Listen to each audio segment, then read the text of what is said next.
Bonsoir, chers auditeurs et auditrices de la radio Bakami. Bonsoir, nous sommes aujourd'hui le 29 novembre 2023. Nous avons de nouveau notre invité qui est M. Maboussou.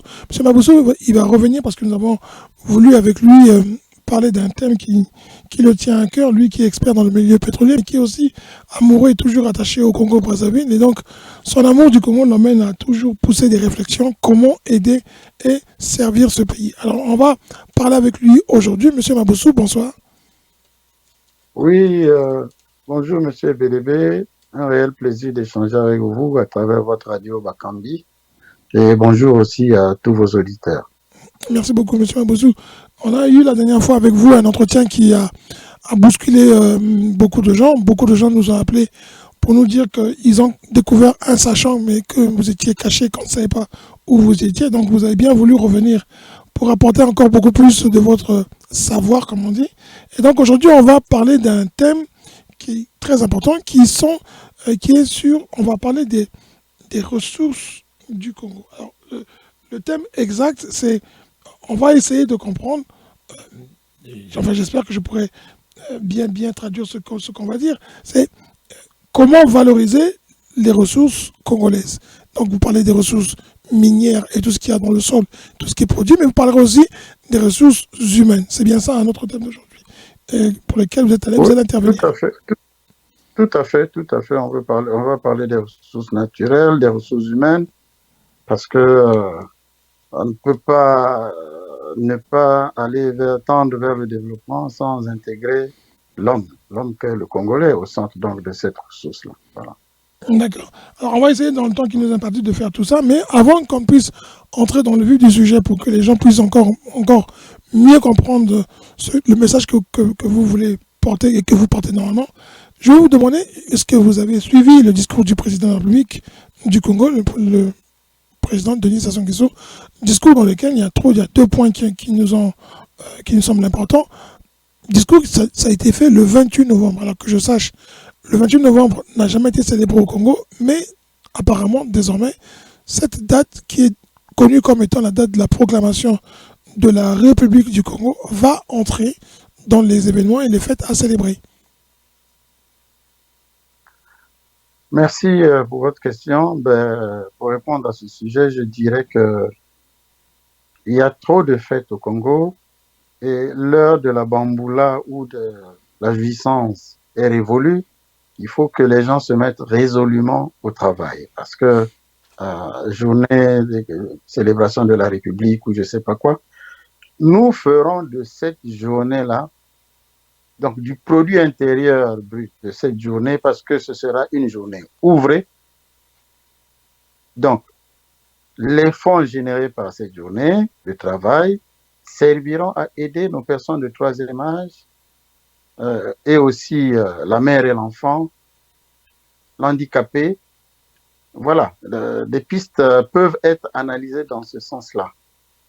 Il ne peut en être autrement parce qu'il y a trop de fêtes au Congo. Il faut que les gens se mettent au travail pour arriver réellement à gagner de l'argent pour la population, pour le pays. Voilà. D'accord. Alors donc le 28 novembre sera une fête retenue. Pour vous, cette fête, elle sera retenue, mais elle devrait être productive. Donc générer. C'est ça, tout à fait. Une journée que vous consacrez donc au Seigneur du Congo. C'est ça. D'accord, merci beaucoup. Alors, la dernière question sur ce sujet qui est donc l'autre question, on l'a tous entendu, le président de la République a dit, vous êtes avec moi, vous et moi, nous parlons au travers des réseaux sociaux, nous commentons, nous analysons, vous proposez des solutions, des voies pour que le Congo sorte de sa crise et que les jeunes qui ont perdu leur vie et ceux qui malheureusement ne sont plus sur terre, qui étaient allés chercher du travail, ceux qui sont là aujourd'hui puissent trouver du travail pour ceux qui sont restés, qui sont aujourd'hui là. À vous, quand le président dit qu'ils vont mettre en place une riposte contre les réseaux sociaux, pour vous, ça vous fait... à quoi pensez-vous et pourquoi le président a besoin, lui, de parler d'une riposte des réseaux sociaux qui sert de désinformation? Est-ce que vous êtes un désinformateur, monsieur Maboussou? À chacun de juger de par les analyses que nous faisons. Nous voulons faire évoluer le pays dans le bon sens. Nous pouvons constater que 40 ans après son règne, le pays est sous terre. Voilà, tout est palpable, tout est visible.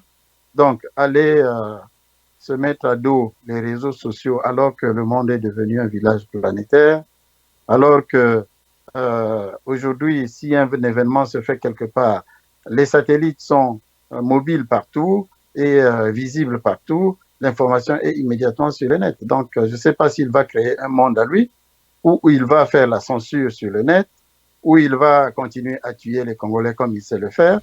Ah, écoutez, nous irons tous vers le ciel. Donc, la mort, c'est une chimère. C'est pas, personne ne peut fuir la mort. Quand ton heure arrivera, tu t'en iras. Voilà. Donc, les mécanismes que son gouvernement va devoir prendre pour empêcher les gens de parler, je ne sais pas comment il va faire. Aujourd'hui, il est établi que la matinale réveille tout le monde. Il y en a qui se réveillent au saut du lit pour écouter cette belle émission de mon frère, comment il s'appelle, Brice Makosso et Landry Deco. C'est une très très bonne chose. Il faut savoir reconnaître la valeur ajoutée qu'apportent les uns et les autres. Maintenant, le Congo, plus personne même au Congo n'écoute Télé Congo, ni Radio Congo, encore moins. Et quelles sont les émissions qu'ils produisent? Rien du tout. On est à l'ère de la fibre optique et bon, même si le pouvoir a mis des taxes assez élevées au niveau de la téléphonie pour empêcher les gens d'avoir accès à Internet à haut débit illimité, il faut se sacrifier parce que manger déjà c'est un problème, à forte raison consacrer un peu d'argent pour acheter des unités, ça c'est un autre problème. Le Congo aurait pu effectivement rabaisser les taxes à ce niveau pour permettre à tout le monde d'accéder à l'information. Mais comme eux, ils veulent faire toujours les choses de façon occultée, voilà, le Congo marche à reculons. Mais ce Congo-là est révolu. Il sera surpris par la vitesse de la science, de la technologie et tout ça. Voilà. D'accord.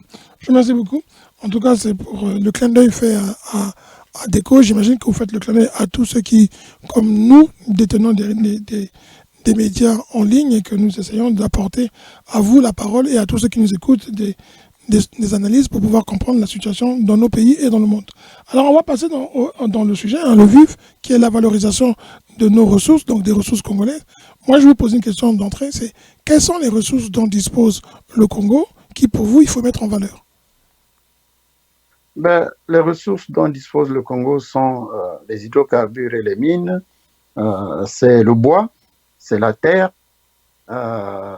c'est les services, c'est la santé, l'éducation, la logistique, le transport, et bien d'autres encore, sans oublier les ressources humaines, parce que c'est l'homme qui est au centre de tout ça. Il faut qu'on arrive à valoriser nos ressources humaines pour qu'elles soient disposées à accompagner le développement. Voilà. Donc, il faut relever le niveau. Ceux qui n'ont pas assez de niveau, qu'ils soient tirés vers le haut par les autres pour que le Congo puisse avancer. Sinon, on va constater toujours la racaille qui est là, qui gouverne le pays dans le sens contraire, les aiguilles d'une main. Voilà. D'accord.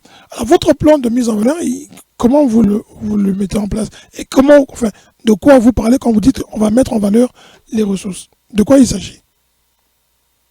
Au niveau des hydrocarbures et des mines, par exemple, je dirais que le Congo a toujours procédé au découpage des blocs pétroliers et miniers sans savoir réellement ce que ces blocs regorgent comme réserve d'hydrocarbures ou de mines.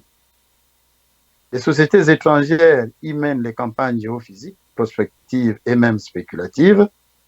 Ils trouvent des prospects, c'est-à-dire des zones à potentiel pouvant regorger des hydrocarbures ou des mines.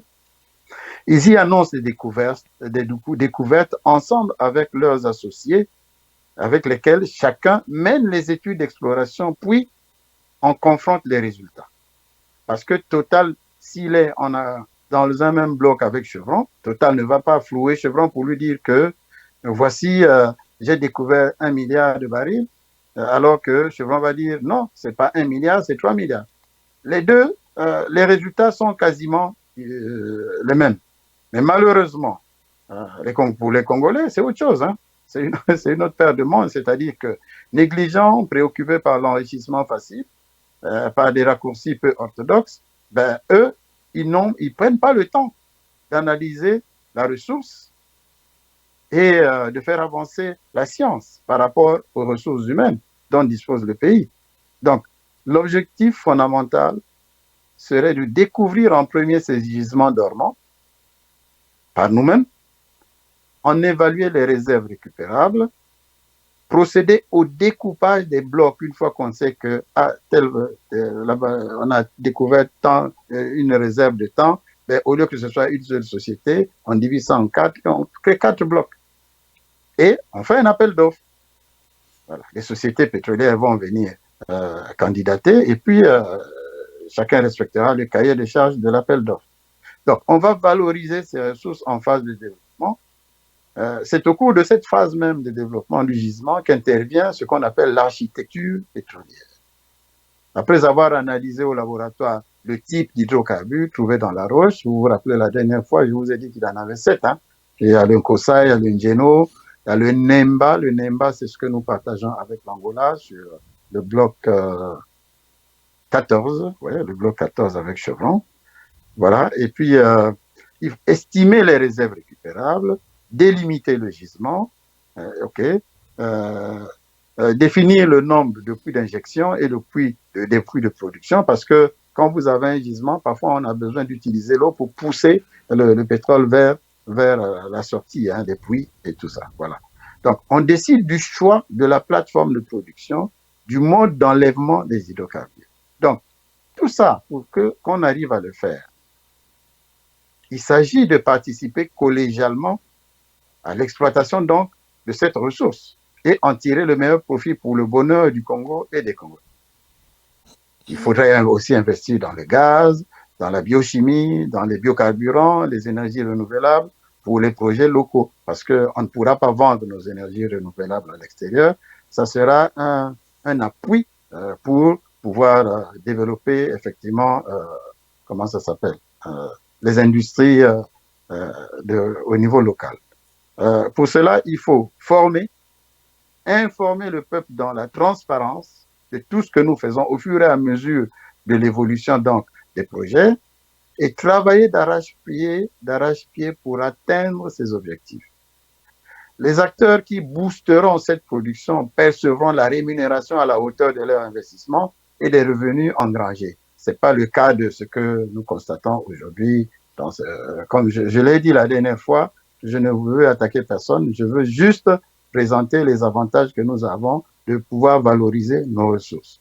Donc, il faudrait être des professionnels, sérieux, bons gestionnaires, pour mériter la confiance même des investisseurs et des banques étrangères telles que les BRICS qui s'organisent aujourd'hui, donc les BRICS qui sont en gestation, et les Émirats, qui ont la ferme intention de faire mieux que les institutions de Bretton Woods avec leurs contraintes acerbes que nous connaissons tous.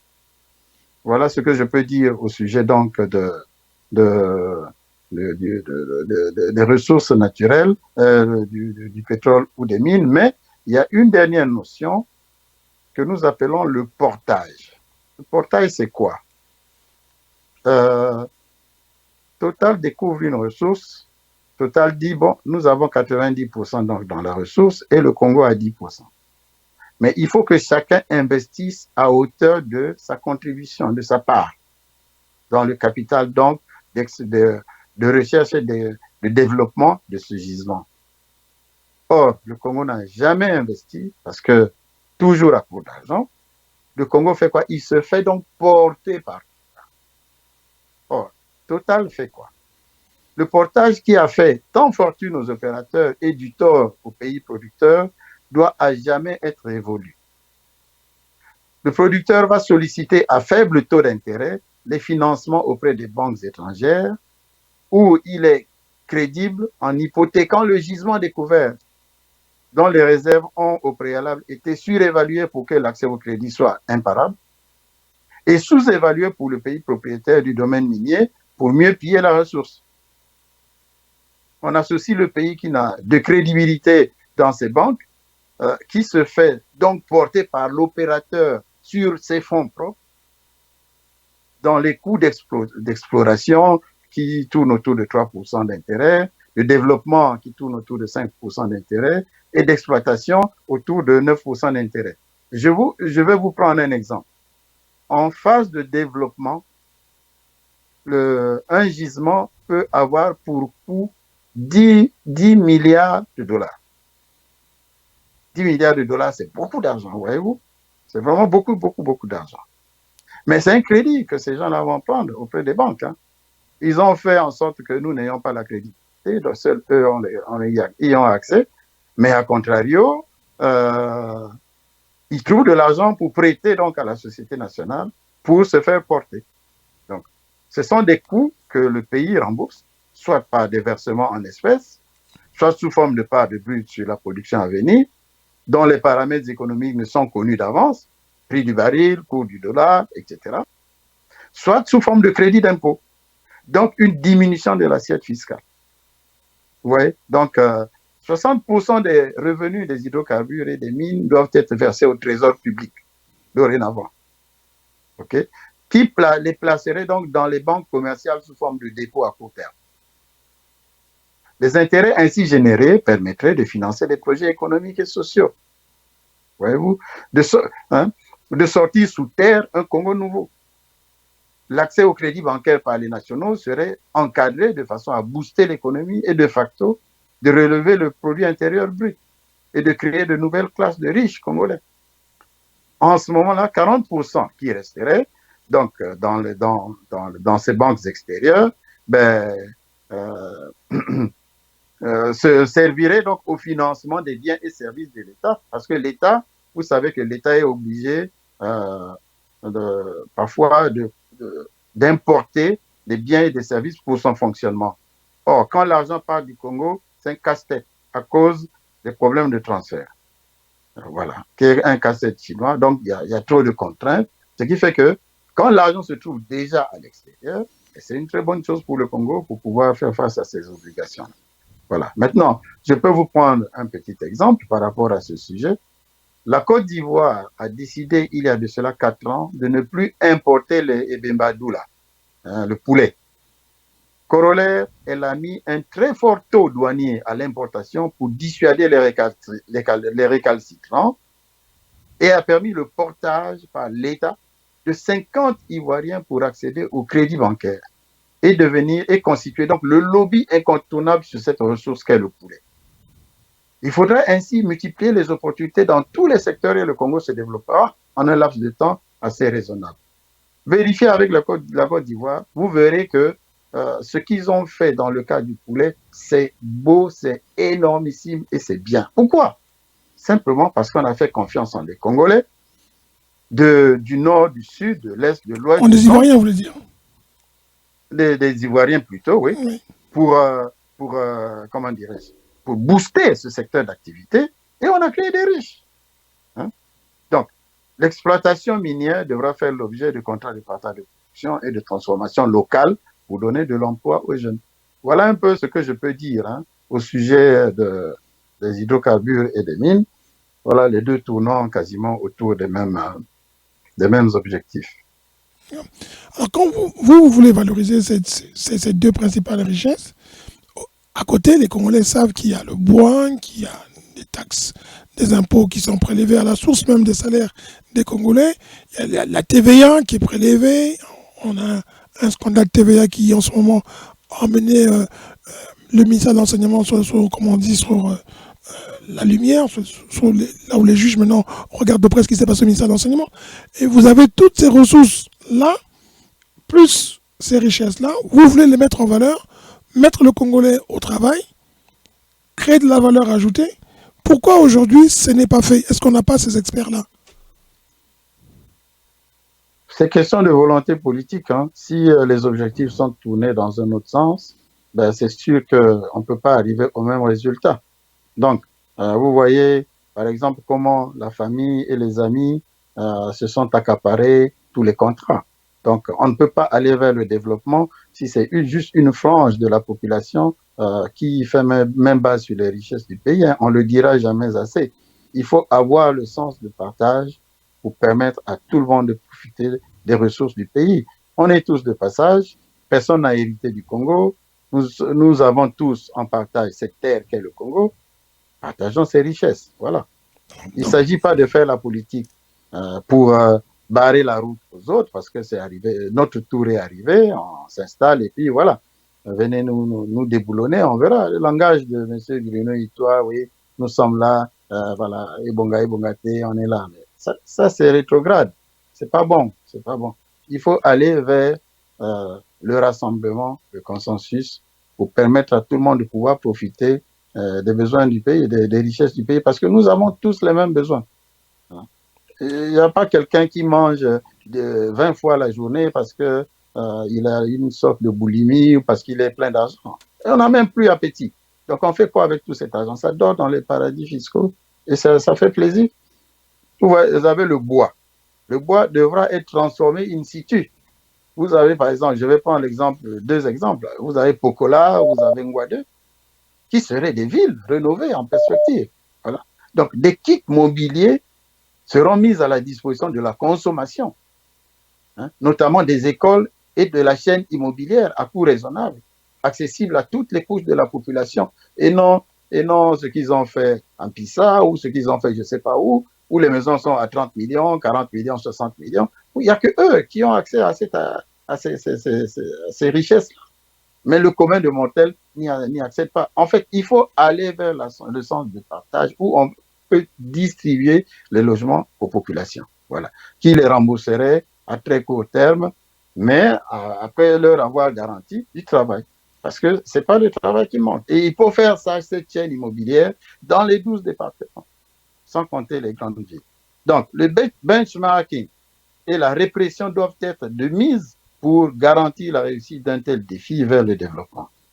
Parce que celui qui faute, ben, il faut qu'il aille vers la justice et qu'il rembourse. Non seulement il rembourse ce qu'il a pris, mais aussi il va être frappé. Il va être frappé, il va aller en tôle. C'est tant pis pour lui. Voilà. Donc le partage des richesses doit être le modèle économique congolais, c'est-à-dire mettre à disposition toutes les commodités aux familles. Okay, la famille qui serait donc ce socle-là qui permettrait ou qui permettra d'organiser la société. Voilà ce que je peux dire au sujet des terres. vous voulez créer des logements, des logements accessibles à tout le monde. Vous mettez rien à disposition des Congolais, vous voulez partager des richesses. Vous voulez que chaque région du Congo, on en compte 12. Si on ajoute Pointe-Noire et Brazzaville qui sont un peu autonomes, on peut arriver à 14 si je me trompe. Vous voulez que chacune des régions soit spécialisée dans un domaine donné qui fasse qu'il y ait des jonctions entre ces régions au travers des richesses, des ressources dont on dispose.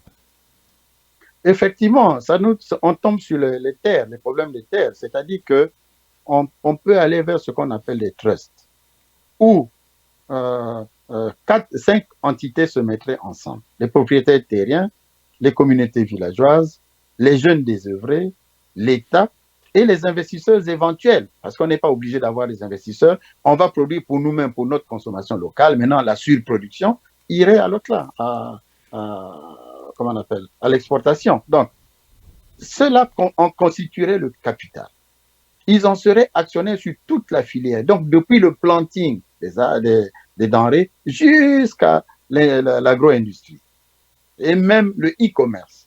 Vous voyez? Donc, la logistique, l'entreposage, le conditionnement des marchandises autour des grandes villes, leur entreposage et la mise à disposition des commerces. En ce moment, il faudra y organiser tout le reste derrière. Donc, du terrain à l'agro-industrie et la commercialisation. Donc, il faudra donc une intensification de ce qu'on appelle l'agro-silvo-pastoral et l'halieutique.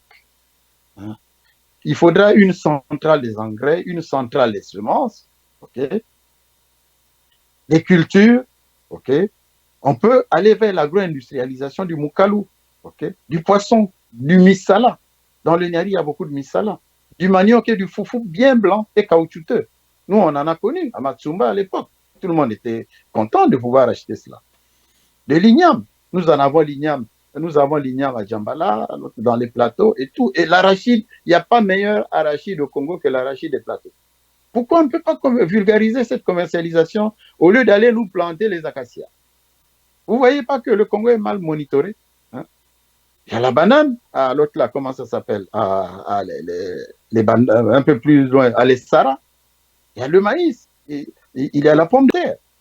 Dans les plateaux, il y a les légumes, un peu partout là où il y a les marécages. Il y a la tomate, les fruits, orange, ananas, papaye, mangue, mangoustan, et les noix de palme.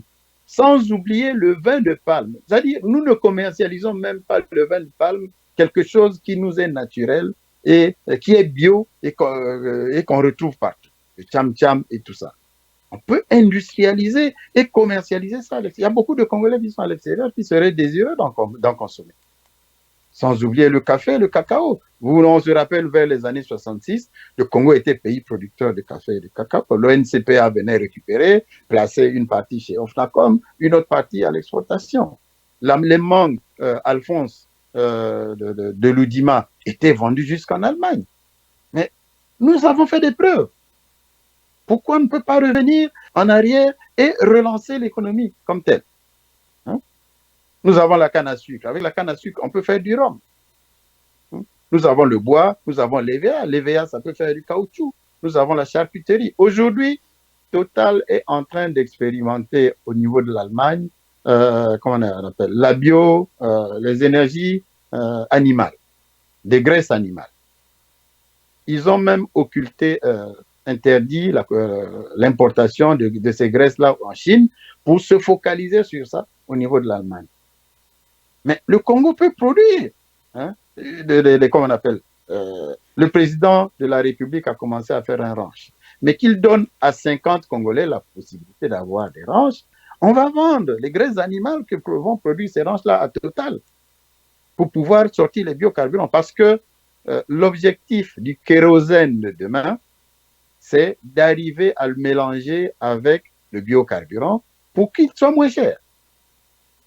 Vous voyez? Parce que combien d'avions circulent, volent dans le monde au quotidien? C'est énorme, c'est un grand marché. Donc aujourd'hui, même si on parle des biocarburants et des énergies renouvelables, mais la solution au niveau aérien et au niveau des bateaux, ce n'est pas encore trouvé. Même les problèmes au niveau des véhicules, il y a des problèmes aujourd'hui avec la batterie. Parce qu'il y a tout un problème logistique derrière qui coûte à la fin, entraîne des coûts de revient tels que les gens regrettent. Pourquoi aller vers une solution aussi chère alors que les gens avaient l'essence, ils avaient le fioul et tout le reste? Oui, donc parfois il faut retourner 2 fois à certaines solutions avant d'aller, ou parfois les conséquences conseillent mieux que les conseils. Voilà. Aujourd'hui, tout le monde parle, oui, bioénergie et tout le reste, mais ces bioénergies n'ont pas encore fait leur preuve. Nous avons les transports, la logistique, le conditionnement, les approvisionnements et la distribution, c'est-à-dire le commerce et le e-commerce. Toutes ces denrées que nous aurions dans les villages. Vous l'avez dit tout à l'heure, on va cibler donc la production. On va dire l'arachide, ça va provenir de tel endroit, tel endroit. Le haricot de Kimongo, ainsi de suite. Donc, chacun va avoir un cahier des charges à fournir. Il va recevoir les engrais et tout le reste. Maintenant, derrière, il va y avoir une ceinture logistique pour assurer le conditionnement. Donc, ceinture logistique autour des grandes villes à forte concentration de population, à l'image de Rungis en France. C'est-à-dire que après avoir fait les routes, les pistes agricoles et tout, la production va quitter donc les lieux de production vers les lieux de conditionnement et d'entreposage, notamment les ceintures logistiques autour des grandes villes. Maintenant, très tôt le matin, on commence la distribution vers les commerces. Mais ces commerces-là seraient hiérarchisés. Il y aurait aussi le e-commerce. Vous pouvez être à votre bureau et vous passez la commande, vous faites votre marché.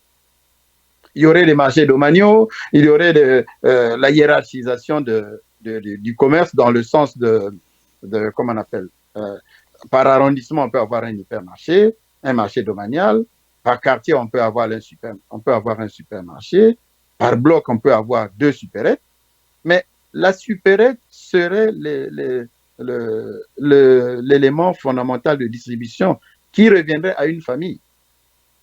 Le supermarché, ce serait peut-être le regroupement de plusieurs familles, mais coaché par une caisse de garantie. Et au niveau de l'arrondissement, on aurait un hypermarché qui aurait peut-être un consortium de 150 familles, mais qui serait porté par l'État. Ainsi, on va créer des riches. Ce n'est qu'en ce moment-là que on peut construire donc, des logements que nous allons distribuer aux populations.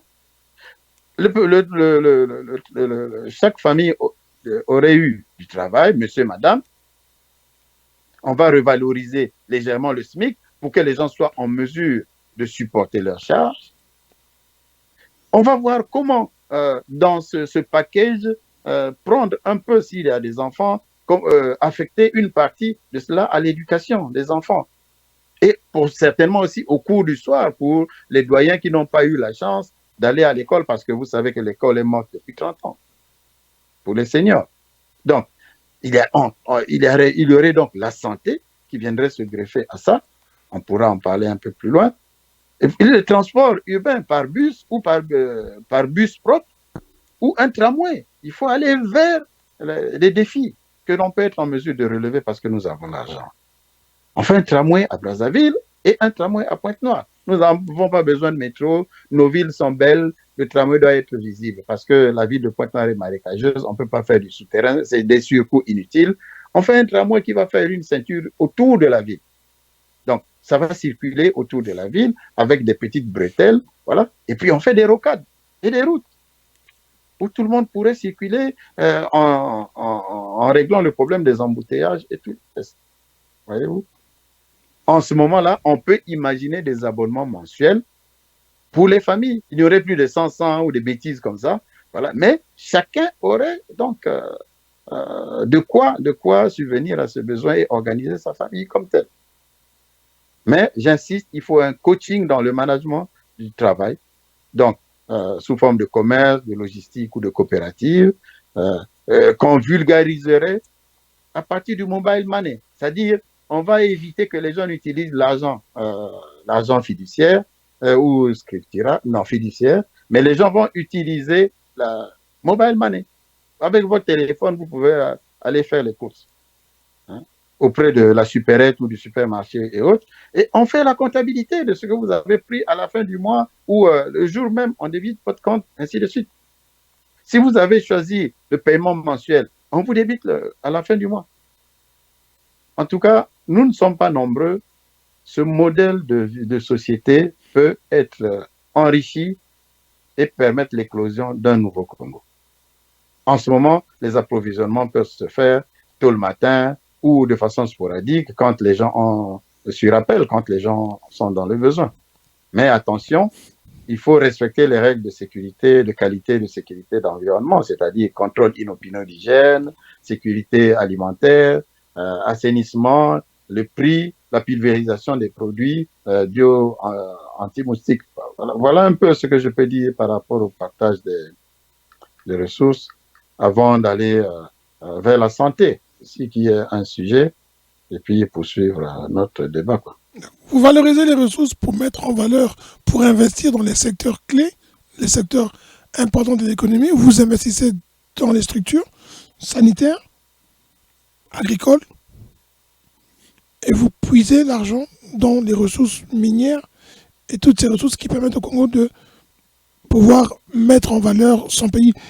Les gens qui vous écoutent vont se dire, il est en train de nous faire un programme politique, ou est-ce qu'il est en train de nous dire, si demain matin on vous dit, le président Sassou vous envoie un émissaire pour vous dire, venez avec moi, est-ce que vous considérez que aujourd'hui vous avez ces conditions peuvent être remplies en travaillant avec ceux qui sont au pouvoir? C'est un peu une question un peu politique. Ou est-ce que vous dites que ceux qui sont là ne l'ont pas fait? Voilà comment nous pouvons faire, un peu comme en Angola, pour changer les choses. Ils sont nombreux qui ont accepté d'aller à la mangeoire, mais qui très vite ont été déçus parce qu'on ne leur a même pas laissé un iota pour qu'ils exprimèrent le fond de leur pensée. Donc, c'est un système qui est là, qui ne fait pas avancer l'État comme tel. C'est impossible, c'est quasiment impossible de négocier avec un tel système. Donc, je n'ai pas reçu mandat du CRC pour aller dans les détails du projet de société du CRC, qui n'est pas un parti politique, mais un groupe de réflexion, donc qui ne suscite pas des adhésions pour que, voilà, on va déballer notre projet de société et tout ça. Non, non, non, non, non. non. Vous parlez du Les CRC gens comme étant... sont reçus par Vous pouvez me dire cooptation. qu'est-ce que le CRC, comme pour que les gens sachent? Le CRC, c'est le Congrès pour la Renaissance du Congo, qui est un groupe de gens, de Congolais et d'amis du Congo, qui réfléchissent pour un meilleur Congo de demain. Voilà. Qui partent d'une analyse. On ne peut pas le caresser dans le sens des poils, parce que tous ceux qui l'ont caressé dans le sens des poils, ben, il les a remerciés en monnaie de singe, voici il y a de cela 40 ans. Donc, le CRC prône la révolution du fleuve, hein, on ne se le cache pas. Voilà. Donc, une fois que la révolution du fleuve serait effective, un autre Congo sortirait de ce terre parce qu'on appellerait les compétences des uns et des autres pour pouvoir apporter la pierre à l'édifice Congo qui veut vraiment se renouveler. L'Angola, c'était juste, dès que Savimbi est mort, l'Angola s'est transformé. Moi, je ne dis pas qu'il faut que M. Sassou Nguesso meure pour que le Congo se transforme. Ce n'est pas ce que je dis. Mais comprenons que 40 ans, c'est trop. Alors, une révolution du fleuve, pour vous, pour les autres, ça peut être une révolution avec les armes, ou c'est plutôt pacifique comme les Indiens, plutôt comme Gandhi. Hein. Entendre qui veut.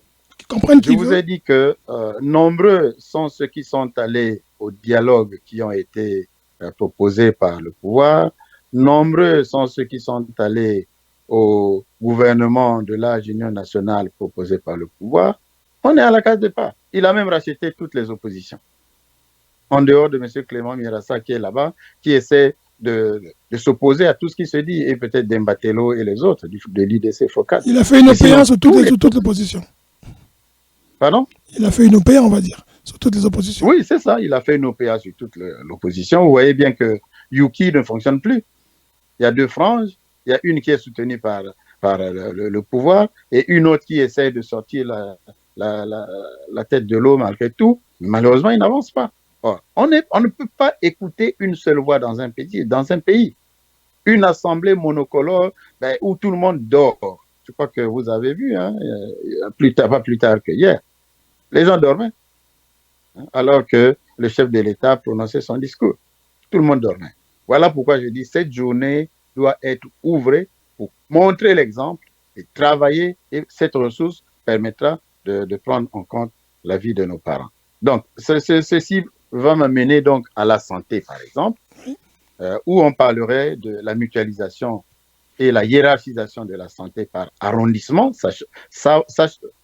Le Congo dispose de 32 arrondissements.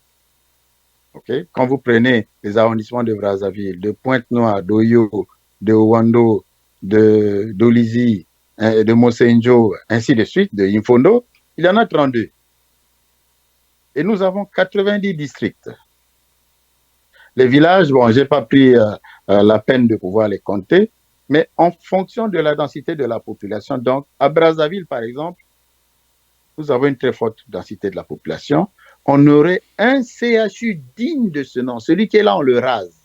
Et on crée un nouveau CHU avec l'autre là, les universités greffées à ce CHU pour apporter non seulement l'expertise, mais aussi les ressources humaines pouvant accompagner donc la santé au Congo. Et un hôpital général par arrondissement. Mais un hôpital général digne de ce nom, pas l'hôpital de Makelekele ou de Talanga que je vois, mais digne de ce nom, par arrondissement, pour accueillir donc les malades. À Pointe-Noire, il en serait quasiment de même, c'est-à-dire un CHU et un hôpital général par arrondissement. OK? Et dans le reste, il y aurait un hôpital général dans les autres arrondissements du pays. C'est-à-dire une ville où il y a 2 arrondissements, on crée un hôpital général par arrondissement, donc il y aurait 2 hôpitaux généraux. 300 hygiènes scolaires par ville, 300 mères et enfants par ville, un centre de santé intégré ou district sanitaire, comme ils appellent, dans chaque chef-lieu de district, où je vous ai dit qu'il y en avait 90. Garantir aussi la prévention, ce qui est très important, par la vaccination, le planning familial, les coups de poing santé dans les villages et partout dans les villes, pour endiguer, parce que la prévention, mieux vaut prévenir que guérir. Si on investit en prévention, on gagnera au niveau curatif. Donc, la décentralisation par la santé au niveau des spécialités. Par exemple, la maladie de l'œil, on peut créer un grand centre à Etumbi. Donc, tous ceux qui ont des problèmes de l'œil, ils vont se soigner à Etumbi. Etumbi va se développer. La maladie du rein, l'hémodialyse, ainsi de suite, les instituts de formation seraient greffés donc à ces centres-là pour créer la ressource humaine qui accompagnerait sur l'ensemble du territoire donc ces maladies, ces pathologies. Vous voyez? Donc ça, c'est des plans qui peuvent amener un pays vers le développement. Je ne sais pas s'il y a du CRC ici ou pas, mais c'est une vision qu'on essaie de donner au Congo pour que le Congo change. Qu'importe que ce soit le CRC ou quiconque peut faire ça, allons-y. Il y aurait aussi la mise en place de ce qu'on appelle le NIPNEP. Le NIPNEP en santé, c'est quoi? Le numéro d'identifiant du patient et le numéro externe du patient. C'est-à-dire, quand vous allez à l'hôpital, pour la première fois, on vous identifie comme tel, avec tous vos renseignements généraux. Maintenant, chaque fois que vous irez en consultation ou pour une maladie ou pour une hospitalisation, toute consultation, maladie, hospitalisation viendrait se greffer donc à votre numéro d'identification du patient pour avoir l'historique de votre vie. Que vous soyez à Soanké, à Sembe ou à Pointe-Noire ou à Kakamweka, on peut vous suivre. Voilà la direction que peut prendre un pays. En ce moment, on peut même signer des accords avec le Maroc, avec je ne sais pas quel autre pays, dans le cadre d'échange des malades, pour accompagner comment ça s'appelle, le développement. Maintenant, à la santé, il faut greffer les solidarités, c'est-à-dire la mère et l'enfant, les handicapés, ou les handicapés, il y en a qui prononcent pas le S, et les personnes de troisième âge. Sans oublier certaines pathologies telles que le VIH, SIDA et tout le reste, la tuberculose et tout. Donc, le Congo n'a pas la culture des maisons de retraite. Chaque mairie pourra organiser les SMUR. Les SMUR, c'est les services médicalisés d'urgence et de réanimation, avec un pôle de personnel soignant, l'appui des églises et une cuisine communale pour assister cette couche de la population. Parce que nos seniors ont besoin, ils ont des bobos, ils ont besoin de massages. Les protestants font des massages, ils font la tisane. Pourquoi on ne peut pas vulgariser cette pharmacopée au service de nos citoyens? Mais quelque chose d'organisé qui va permettre à cette personne qui est à l'église protestante, mais d'avoir aussi accès à la maison, aux soins médicaux et tout le reste, au travail. Ce travail qu'on lui donnerait. C'est-à-dire, ce seraient des aides-soignants, chacun a sa voiture, mais il a au moins 10 patients qui visitent au quotidien pour apporter les soins. Mais avec la mairie pour socle, pour faire avancer le truc. Donc, les fonds mobilisés par exemple, pour le Sénat, qui est la deuxième chambre parlementaire, qui ne sert à rien au Congo, soit l'équivalent de 10,6 milliards de francs CFA, d'une part, les revenus de la journée dite proclamation de la République, qui seraient donc ouvrés, donc non chômés, donc le produit intérieur brut de cette journée-là.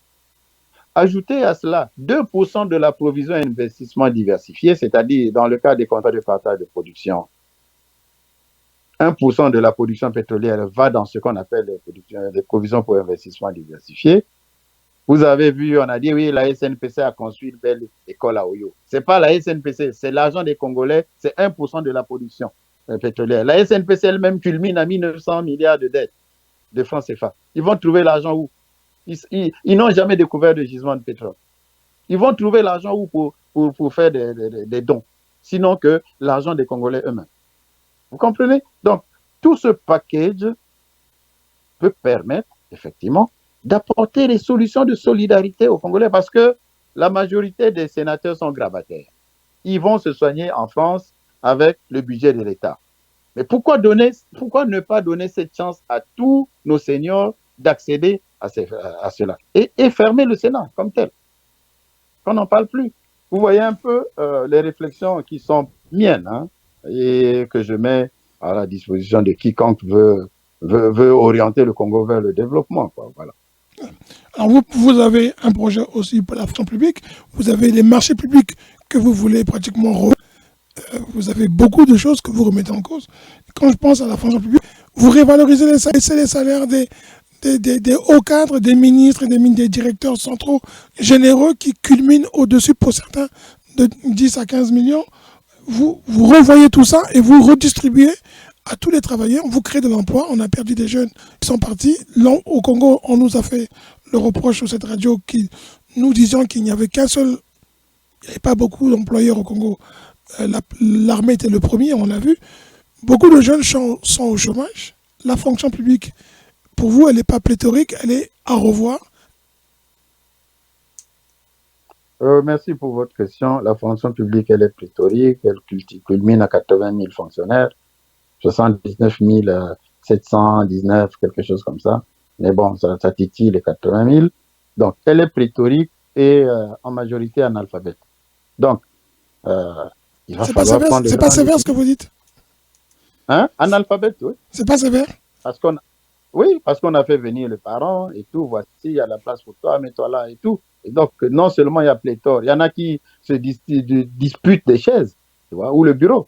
Ah, toi, tu t'assois de 8h à 10h, l'autre s'assoit de 10h à 12h. Entre-temps, celui qui était là est sorti pour céder la place à l'autre. Une fonction publique ne peut pas marcher comme ça. Il y a des gens qui étaient enseignants 5 ans avant d'aller à la retraite, comme c'est un parent, on l'envoie aux douanes. Après un faux concours qu'on organise, voilà, où les admis ne sont que les membres de la famille. Et voilà qu'ils se retrouvent aux douanes, ils ne savent pas écrire, ils ne connaissent pas les rudiments, parce que le code douanier, lui, la réglementation douanière, elle est sous-régionale, c'est-à-dire ça inclut le Gabon, le Congo, le Tchad, et tout, la Centrafrique et tout le reste. Maintenant, si vous n'avez pas la ressource vous permettant d'interpréter tout ce qui est prévu dans le règlement, comment vous pouvez faire avancer votre pays? Vous voyez? Donc, parlons de la fonction publique. Il faut créer une fonction publique de professionnels et peu pléthorique. Une partie des fonctionnaires serait déversée dans la production. C'est-à-dire, ils auront la maison, la santé à leur disposition et tout, mais sauf que ils iront faire la production. Parce qu'on ne va pas sélectionner, on ne va pas envoyer les gens comme ça au pif, sinon ce serait discriminatoire, mais on va organiser des tests psychotechniques pour voir qui est en mesure de faire.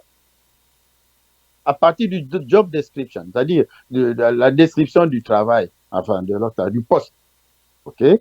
Des objectifs qu'on attend de la personne. Si la personne n'a pas pu atteindre ses objectifs, on forme la personne. Après formation, il n'a pas pu atteindre ses objectifs. À un moment donné, on sera obligé de dire, bon, écoutez, ce poste ne vous convient pas, allez, on va vous envoyer faire autre chose. Et on va faire le ménage comme ça à plusieurs niveaux. Parce que nombreux sont des analphabètes. Nombreux sont ceux qui ne sont même pas sur place, mais qui émargent au budget. Nombreux ceux qui ont 30, 40, 50 salaires. Mais il faut faire la lumière sur tout ça. Ainsi, on peut se retrouver avec une fonction publique peut-être de 20 000 professionnels qui vont faire du très bon boulot, y compris dans le cas de la territorialité. Mais en ce moment, il faut une interconnexion des ministères, il faut aussi un contrôle de gestion. Donc, il faut un pointage par biométrie, c'est-à-dire quand vous allez au boulot, où vous mettez votre index, on vous reconnaît, la porte s'ouvre, vous entrez pour travailler, ou on met l'iris. Mais il ne s'agit pas de rentrer juste pour aller s'asseoir, mais il faut aussi avoir une fiche de poste où on définit vos tâches. Comme je l'ai dit tout à l'heure, on peut vous évaluer vos performances, on peut établir un plan de carrière pour vous, et on peut vous garantir une promotion au mérite. Ce n'est pas de prendre les gens, les faire avancer, parce que vous voyez, même quand on organise les concours, le directeur qui organise les concours, il fait passer ses enfants. Donc, l'éthique n'existe même plus, alors que ce sont des gens qui auraient pu être les modèles de l'exemple, comme disait quelqu'un. Donc, la caisse de retraite des fonctionnaires devrait réintégrer le ministère de la fonction publique, par la création d'une direction devant l'animer, comme auparavant, en préservant les acquis actuels. Je peux donner un coup de chapeau à M. François Ngimbi, qui a fait un très bon travail à ce sujet, parce qu'avec son téléphone, il a toute la situation des retraités. On veut atteindre cet idéal, mais c'est pas pour autant que nous avons besoin de toute une administration détachée de la fonction publique pour traiter cela et puis créer d'autres charges encore à l'État. L'objectif, c'est réduire les charges de l'État. Pour réduire les charges de l'État, ben, il faut aller vers, effectivement, vous avez parlé tout à l'heure des salaires, de 15 millions. Je peux donner 15 millions, 80 millions à quelqu'un qui me ramène 300 millions, 600 millions par mois. Ce n'est que naturel, c'est normal. Et on peut le publier pour qu'il y ait transparence. Parce que vous fixez des objectifs à quelqu'un. La personne vous ramène 10 fois ce que vous lui avez fixé comme objectif. Mais c'est un honneur d'élever cette personne et puis de lui donner ce qui lui convient. Mais il ne s'agit pas de donner 15 millions à des gens qui ne foutent rien. Oui? Donc, on peut avoir un gouvernement réduit à 22, 26 membres où les gens seraient rémunérés convenablement et avoir peut-être des secrétaires d'État jeunes et respectant aussi la parité derrière, donc les hommes, les femmes, qui serviraient d'appui. Mais ceux qui assisteraient au Conseil des ministres seraient donc les ministres pleins, mais les secrétaires d'État, eux, ils seraient donc les chefs de département. Ouais. Donc, on peut, en ce moment-là, donner du travail à tout le monde et valoriser aussi la ressource comme telle. Parce que nous avons beaucoup de jeunes qui ont fait de bonnes études, qui sont dans les diasporas, qui sont au pays. Il faut qu'on arrive à les valoriser, les reconnaître aussi, et puis leur donner l'envie de retourner au Congo travailler, où on peut reconnaître leur valeur ajoutée. Vous imitez en cela. Excusez-moi de vous interrompre. Vous faites un peu comme l'Angola qui a fait appel pratiquement à tout le monde. Les Angolais ne traînent pas à l'étranger, très peu d'entre eux, même en Côte d'Ivoire et les pays anglophones comme le Nigeria. Hein, les jeunes qui finissent sont très fiers de rentrer travailler chez eux, créer de l'emploi. Tout à fait. L'avantage de l'Angola, c'est que, l'avantage, ils ont connu la guerre. Quand ils ont connu la guerre, tout le monde est sorti. Et en sortant, chacun s'est formé. Et quand la guerre a fini, tout le monde est rentré. On les appelait ouj regressados, c'est-à-dire ceux qui étaient partis, qui sont revenus. Donc, après, quand les Total, les Chevron, les BP, les Texaco ont commencé à prendre des blocs en Angola, mais ils ont créé des projets où ils ont intégré l'expertise locale à travailler dans ces projets-là. Les gens se sont retrouvés donc aux États-Unis, en Angleterre, à Pau, en France, ou à la Défense, ou en Australie, pour accompagner des projets. Et ces gens-là ont relevé le niveau. C'est eux qui assurent le gendarme aujourd'hui de l'exploitation pétrolière ou de l'exploration pétrolière en Angola. Servons-nous de cet exemple pour booster le pays. Voyez-vous? Donc, ceci nous amène vers les marchés publics. Bon, voilà encore une histoire. Okay? Les appels d'offres des biens et des services, au mieux disant, après filtrent sur le capital social. C'est-à-dire que, question de ne limiter les offres qu'aux sociétés crédibles. Par exemple, quelqu'un qui vient solliciter un marché de 10 milliards, mais il faut que son capital social soit conséquent. On ne va pas donner un marché de 10 milliards à quelqu'un qui a 1 million parce qu'il est congolais. Tu vois? Il faut créer des mécanismes permettant aux Congolais d'intégrer un conglomérat de sociétés qui peuvent porter ces Congolais-là pour accéder donc à ce marché. En ce moment-là, on parle de congolisation des marchés publics.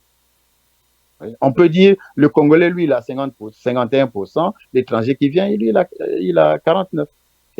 Et ensemble, ils peuvent aller compétir en présentant les papiers où le Congolais est là comme tel.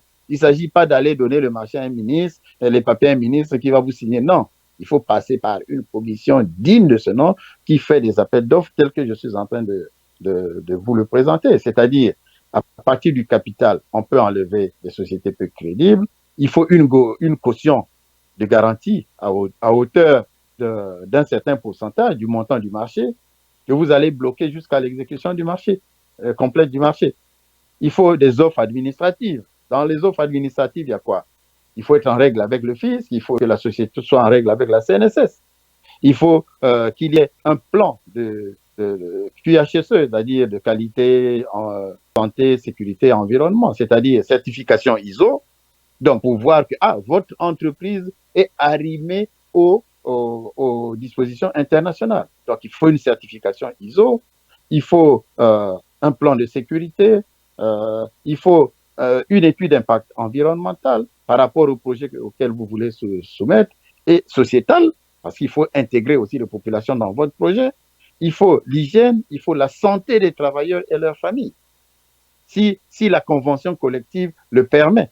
Donc, vous intégrez tout ça dedans. Supra, les gens verraient aussi au niveau de la convention collective pour permettre effectivement cette modification et intégrer cela avec le ministère du Travail, par exemple. Et une offre technique par la suite, une fois que vous avez traversé toutes ces étapes, en ce moment, on peut examiner votre offre technique, puis votre offre financière et donner le marché à la mieux disante. C'est-à-dire que ce n'est pas forcément la mieux disante. C'est-à-dire que si votre marché est moins cher alors que vous n'avez pas prévu certains éléments, ben on préfère donner à celui qui fait plus cher, sachant qu'il nous donne des garanties. Maintenant, il ne faut pas oublier une chose. Le marché est livré, très bien. Mais il faut aussi un engagement décennal des travaux réalisés pour qu'on soit en mesure, 10 ans après, de ne pas revenir, voilà, comment ça s'appelle, le pont, le viaduc. Vous voyez, le viaduc ou le pont qui est du côté d'Mpissa, ou non, pas d'Mpissa, derrière... la corniche, on les dit. Hein? La corniche. La corniche. Voilà, la corniche. La corniche, voilà. Pour éviter ce genre d'errement, ben, voilà, il faut toutes ces garde-fous. Si ces garde-fous sont prévus, ben, personne ne viendra vous flouer. Oui, personne ne viendra vous flouer parce que vous aurez prévu tout ce que peut prévoir un appel d'offres. Il y a même une idée qui me traverse la tête, hein, du genre prévoir peut-être 10% ou 15% pour intéressement des populations ou dans le cadre, dans le projet sociétal ou étude d'impact environnemental. Comme ça décourage tous ceux qui viennent avec les prébendes là pour dire oui, si je donne un peu d'argent à un tel, j'aurai le marché et tout ça. Au moins, c'est institutionnalisé, les 15% là, c'est une fois que le marché est établi dans les règles de l'art, l'engagement des Sénats respecté, on redistribue ça à tous ceux qui sont professionnels par rapport à cette ressource. Donc, on peut amener le pays vers un tel consensus où chacun se retrouverait. Bon, maintenant, il y a la réorganisation des forces de défense et de sécurité. Ça, c'est l'affaire des militaires. Il faut que nous ayons un pays apaisé où les équilibres des effectifs soient établis dans tout le pays pour que chacun puisse se reconnaître. C'est pas avoir plusieurs officiers supérieurs d'un seul bord et puis les autres servir comme des strapontins. Voilà quoi. Maintenant, il y a d'autres problèmes qui peuvent amener le Congo vers le développement, ce sont les énergies. Pour faire tout ce que nous avons dit supra, il faut bien que nous ayons l'énergie au quotidien et l'eau. Mais pour avoir l'énergie, construisons le barrage de Sunda, construisons le barrage de Cholet. Sunda, c'est plus ou moins 450 MW. Cholet, c'est plus ou moins 600 MW. Hein? Pourquoi on ne peut pas greffer Kwembali aussi, c'est plus ou moins 150. Imboulou. Je crois que Imboulou, lui, bon, Imboulou existe, il est autour de 120 MW depuis 2011 dans les plateaux, mais vous savez comment fonctionne Imboulou. Hein. Imboulou, quand il n'y a pas d'eau, ben, Imboulou n'existe pas. Oui? Donc, les études ont été mal faites, et puis bon, on fait comme on peut. On fait comme on peut. Maintenant, il y a la centrale électrique du Congo, aussi au niveau de Pointe-Noire, qui peut débiter autour de 300 MW. Bon, il faut que cette centrale à gaz soit effective, finalement, soit effective et de façon définitive. Or, dans le cahier des charges, il y a déjà des erreurs. Ouais, c'est de ça que je vous parlais tout à l'heure. Hein. Si on peut éviter les erreurs en mettant des professionnels ou même des cabinets assermentés pour préparer le cahier des charges, on éviterait tout ce rafistolage que l'on fait au niveau des marchés de l'État. Donc, voilà un peu. Après, vous avez les ressources humaines. Hein. On va arriver aux ressources humaines, mais on va arriver aux ressources humaines. Mais j'aimerais revenir sur ce que vous dites, vous, sur le Sénat, vous supprimez complètement. Est-ce que, pour vous, les seniors, parce que vous les valorisez pour la journée du 28 novembre, mais vous n'avez pas défini un projet de, comment dire, vous savez qu'aujourd'hui la population vieillit et nous avons un gros problème aujourd'hui des gens qui ont dépassé l'âge de la retraite, qui sont toujours actifs, les pensions n'étant pas vraiment versées. J'ai toujours pensé qu'on comment dire, valoriser le consultanat, parce qu'on a toujours besoin de l'expérience de nos personnes âgées qui, elles, peuvent rester actives et former les jeunes. Bravo, bravo, bravo. Vous avez touché du doigt un autre problème du Congo parce que comme ils n'ont pas formé, on est en train de constater le vide, même dans le changement des ressources humaines sur certains postes. Voilà pourquoi on peut créer ou on va créer à travers les agences d'intérim, vous voyez, donc cette ressource-là de nos seniors, okay, qui peuvent rendre 5 ans, 10 ans, même après leur départ à la retraite, mais avec un statut particulier pour qu'ils apportèrent effectivement leur expertise et aussi le transfert de connaissances. Mais ceci serait mesuré. Ce serait mesuré dans le temps. Nous le faisions à l'époque à Sonangol avec les expatriés, c'est-à-dire que l'expatrié a un contrat de 3 ans, mais dans l'intervalle de 3 ans, il faut qu'il soit en mesure de former. Voilà, quelqu'un qui soit en mesure de prendre son relais. Maintenant, en 3 ans, s'il n'a pas formé, son visa tombe. Il ne peut plus venir. Son permis de travail tombe, il ne peut plus revenir. Ouais. Donc, il y a des garde-fous comme ça qui sont très intéressants, qui peuvent permettre effectivement de revaloriser nos seniors, nonobstant le fait qu'il va falloir payer la dette. Il faut payer la dette, comme je l'ai dit la dernière fois au cours de l'émission passée, pour que nos seniors aient leur argent. Il y a des fonctionnaires dont la part patronale n'avait jamais été versée. Où s'est retrouvée cette part patronale? Seul le PCT, le pouvoir de Brazzaville, le savent. Donc, du coup, nous avons des fonctionnaires à deux vitesses. Des gens qui sont payés immédiatement dès qu'on paye les fonctionnaires et d'autres qui attendent, qui sont obligés d'attendre. Et ces arriérés-là, ça s'échelonne sur des années et des années. Aujourd'hui, ils sont à 24 mois. Mais à un moment donné, il faut qu'on soit en mesure de rembourser tout ça. Si on ne rembourse pas ça d'un seul trait avec l'argent volé, on va faire comment? Il serait impossible de gérer le Congo parce que les ressources actuelles du quotidien ne peuvent pas permettre de développer le Congo comme tel parce que tout ce que je viens de vous citer aura besoin de financement. Mais ces financements viendraient d'où? Il faut bien qu'on ait des paquets de financement pour aller directement vers l'essentiel. D'où la nécessité de rapatrier les fonds dilapidés par ceux qui ont fait tant de tort au pays. Voilà. Donc, pour revenir donc aux ressources humaines, il y aura donc, on l'a toujours dit, la notion d'adéquation, éducation, formation et emploi. Donc, dans le cas de la transversalité sur toutes les filières évoquées supra, donc les formations se feront de façon ciblée. Ok, il y aurait des stages de vacances, il y aurait des stages académiques, des colonies de vacances sur les sites de production. Il y aurait le sport et le loisir. Donc, les sites de production, c'est là où il y a la pêche, il y a l'agriculture, il y a l'élevage et tout le reste. Donc, les jeunes vont être formatés. Il y a les panneaux solaires, il y a tout ce qui est de la menuiserie industrielle. Donc, les jeunes vont être formés sur ces différents domaines et immédiatement disponibles pour travailler sur ces sites-là ou même ailleurs.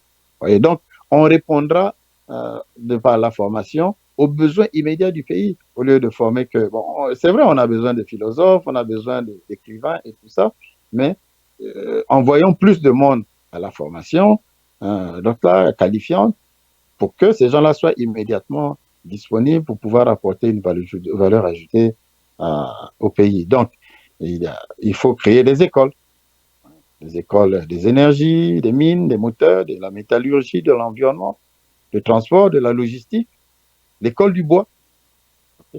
Dans le cas de la logistique, je vais vous prendre un exemple. Je ne voulais pas attaquer le pouvoir, mais si vous prenez e-logs, les instruments de levage que les gens utilisent sur les plateformes sont la propriété des dignitaires qui font louer à e-logs. e-logs étant la société qui est chargée de la logistique pétrolière. Oui, oui. Du groupe SNPC, elle est basée à Pointe-Noire, c'est ça? Oui. Est-ce que c'est normal? Oui. Il faut créer une centrale logistique avec des habilitations, avec des, comment ça s'appelle encore? Oui, des habilitations pour pouvoir, où on peut certifier les gens ou pas, être en mesure de pouvoir travailler sur ces trucs tous les ans ou tous les 2 ans. Ben vous passez votre certification. En ce moment, une fois que vous avez accompli, vous avez le diplôme, partout où vous pouvez aller, on vous avez le travail. Maintenant, le matériel qui doit être utilisé sur les plateformes pour faire ces travaux, les travaux de levage et tout le reste, ça doit être l'appartenance des Congolais, c'est-à-dire des sociétés qui seraient portées par l'État, mais d'un groupe de Congolais, des lobbies qu'on va créer dans les différents domaines pour accompagner le développement. Donc les riches, il y en aurait dans tous les domaines. Et la notion de transfert de connaissances aux enfants et tout ferait que quand vous parlerez du poulet, c'est la famille Intel. Quand vous parlerez de la logistique, c'est la famille Intel. Quand vous parlez de e-commerce, c'est la famille Intel. Et c'est bien. Une famille estampillée même avec leur véhicule, avec leur nom et tout. Mais à condition qu'il y ait le coaching, que ces gens-là rendent compte, c'est-à-dire le benchmarking permettant de vérifier que ce qu'ils font correspond bien au cahier des charges qui leur ont été édictés ou définis. Donc, la fonction publique, elle pourrait partir de 80 000 fonctionnaires à 35 000 ou 20 000 pour avoir une fonction publique professionnelle, avec numérisation, centralisation des process, pointage par biométrie, comme je l'ai dit tantôt, description des tâches et évaluation des performances, gestion des carrières, intégration du système SAP, hein, avec production des tableaux de bord, qui va permettre effectivement de monitorer l'administration comme des professionnels. Hein. En ce moment-là, vous savez, il y a une innovation. Aujourd'hui, on parle beaucoup de tribalisme au Congo, mais il y a une innovation que nous pouvons intégrer. C'est-à-dire que, oui, le gouvernement va être proposé par quiconque. Le président de la République qui nomme le Premier ministre qui va mettre en place le gouvernement. Essayons de faire un effort pour que la parité soit respectée par rapport à ce gouvernement. Autant de femmes que d'hommes. Faisons un effort pour que chaque département soit représenté. C'est tous des Congolais. Ça va apaiser tout le monde. Il y a aussi l'équilibre géostratégique au sein des administrations publiques, privées, para-étatiques et tout le reste. C'est-à-dire que le ministère de la fonction publique peut travailler avec des agents d'intérim pour trouver les pépites, mais en respectant ce que je viens de vous dire, c'est-à-dire la parité homme-femme et aussi l'équilibre des régions, pour qu'un ministre ne vienne pas avec sa famille au cabinet, mais plutôt qu'on mette à sa disposition des cadres qui vont l'accompagner dans sa tâche. En ce moment, les gens ne vont pas parler patois au travail, même si c'est pas mauvais, hein, on peut parler patois, mais c'est pas recommandé quand vous êtes minoritaire ou même majoritaire. Les autres, ça les frustre. Nous avons de toutes les façons, nous sommes riches en langue, nous avons le lingala, le kituba, qui peuvent nous aider à avancer, utilisons-les. Il y en a qui appellent ça Kikongo, bon, on peut choisir hein, ce qu'on veut. Donc, c'est avec ce Congo-là que nous pourrons vraiment aller et aller de l'avant. Vous avez étalé un programme politique. Je ne sais pas si vous vous en rendez compte, c'était un projet de société d'un parti politique. Tout à fait, j'en suis conscient. Mais je ne vous ai pas livré toute la quintessence. Vous avez donné des pistes pour que les Congolais comprennent qu'il y a... Il y a plus profond de ce que... Parce que ce projet est chiffré. Ce projet est établi, chiffré pour développer le Congo, mais on ne peut mettre ça qu'à la disposition des gens qui seront en mesure de pouvoir le faire. Et le moment venu, ben, chacun se reconnaîtra dedans et pourra apporter sa pierre. Voilà pourquoi je vous dis que le CRC, ce n'est pas un parti politique qui veut solliciter des adhésions. Non, non, non, non, non. Nous prenons les gens par cooptation pour réfléchir sur le Congo de demain. Mais ceux qui y sont largement suffisants. Donc, il n'y a vraiment pas panique dans la demeure. Maintenant, demain, lorsque le moment viendra, on trouvera dans quelle mesure on peut s'organiser pour que chacun puisse reconnaître, se retrouver dans une dynamique où il serait partie prenante pour faire avancer le pays. Voilà. Parce que je n'ai pas reçu mandat hein, de parler du CRC avec vous, ni des projets de société du CRC, mais bon, je me suis permis de faire étalage de quelques idées que j'ai.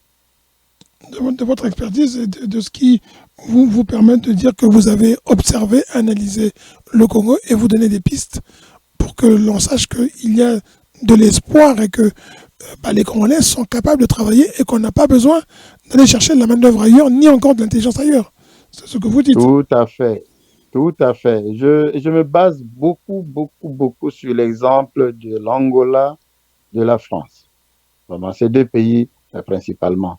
Et aussi Oligui Nguema qui vient de commencer ce qu'il est en train de faire.